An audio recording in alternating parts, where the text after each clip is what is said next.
इन खबर यूपी में आप सबका स्वागत है। मैं हूं Haseen Ahmad. Ekana international cricket stadium में न्यूजीलैंड और हिंदुस्तान के बीच में दूसरा टी20 मुकाबला रविवार के दिन खेला गया। मुकाबले में सबसे अजीबोगरीब बात यह रही कि जिस तरह से हिंदुस्तान के कप्तान हार्दिक पांड्या ने साफ तौर पर बताया कि पिच बहुत ज्यादा मुफीद नहीं थी। अगर हम बात करें टी20 मुकाबलों को यहां पर खेलने की, तो आपको बताते चले कि न्यूजीलैंड ने पहले बल्लेबाजी करते हुए 8 विकेटों के नुकसान पर 20 ओवर खेलने के बाद भी महज 99 रन बनाए और 20 ओवरों को फेंकने के लिए हिंदुस्तान ने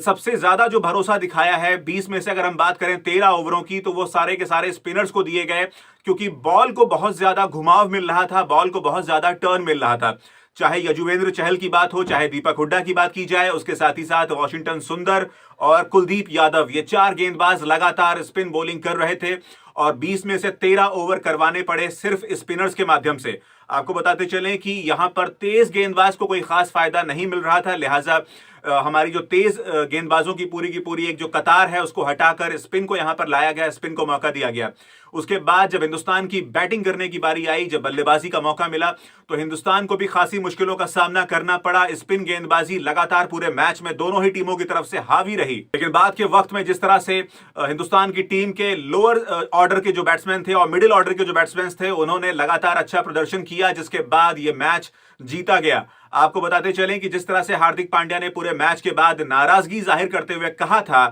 to be honest it was a shocker of a wicket, मतलब ये पिच बहुत ज्यादा नुकसानदेह है अगर हम बात करें टी20 मुकाबलों की, क्योंकि अंतरराष्ट्रीय टी20 मुकाबलों में इस तरह से मैचेस में ऐसे पिचेस की जरूरत नहीं होती है जहां पर स्पिन गेंदबाजी को जरूरत से ज्यादा घुमाव मिलना शुरू हो जाए, जरूरत से ज्यादा टर्न मिलना शुरू हो जाए। वहीं आपको बताते चलें कि इस पिच क्यूरेटर की अगर हम बात करें, यहां पर पिच क्यूरेटर का जो काम है वो संजीव अग्रवाल कर रहे थे। इन्होंने तैयारी की थी आईपीएल 2023 के मद्देनजर, लिहाजा इस पिच का ऐसा निर्माण कराया गया। और इसके साथ ही साथ अगर हम बात करें इंडियन एक्सप्रेस के हवाले से आई ये खबर का, तो आपको बताते चलें कि संजीव कुमार ने बाकायदा कहा कि हमने काली मिट्टी से तैयार किए गए 2 पिचेस तैयार किए थे, लेकिन मैच के 3 दिन पहले अहम